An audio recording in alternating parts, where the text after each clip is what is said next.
нали? Слим дънк минули от NBA. Имената ни ги пишат със златния спрей.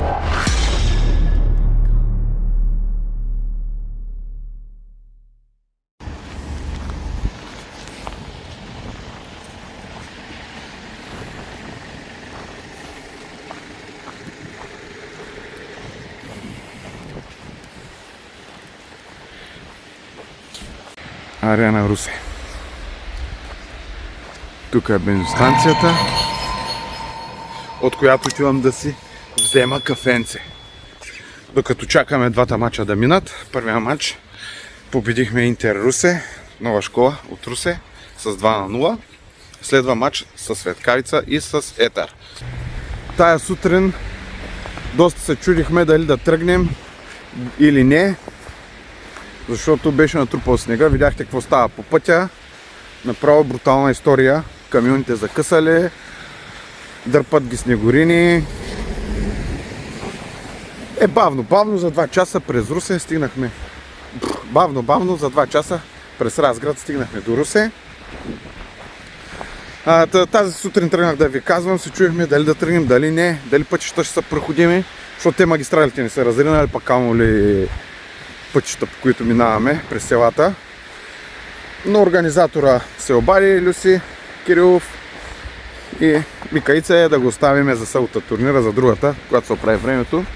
Викам, окей, както кажете, но от Търново Етър бяха тръгнали, Светкавица също бяха тръгнали и той вика, Светкавица Етър са тръгнали, вика, давай играем.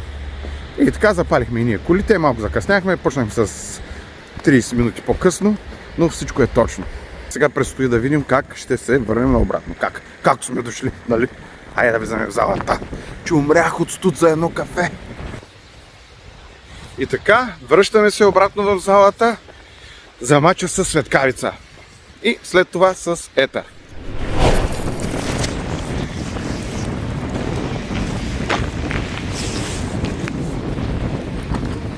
Три часа да стигнеш до Велико Търново. Думай, там си прави до сега, той ще беше това друго си отбора.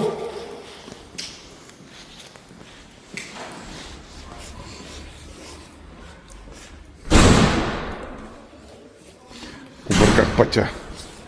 Дойдох в кенефите. Ето гледайте какво верите. И така, в момента вече би трябвало да са почнали да играят втория матч. Само да са почнали третия нашия.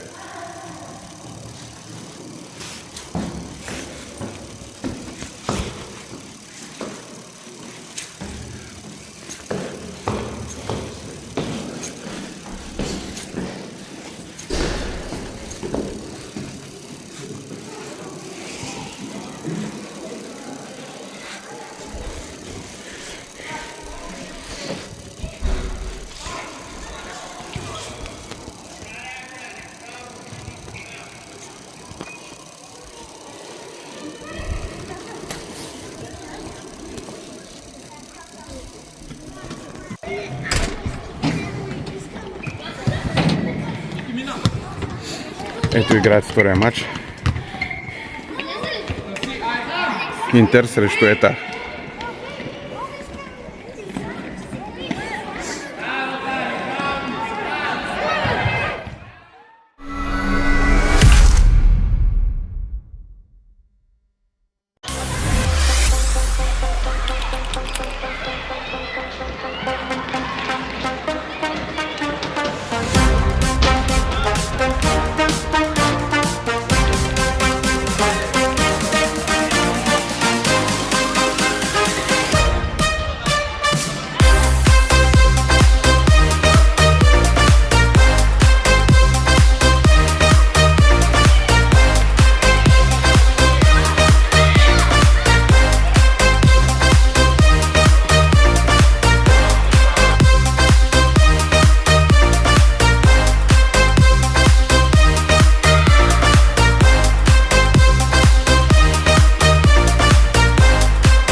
Браво!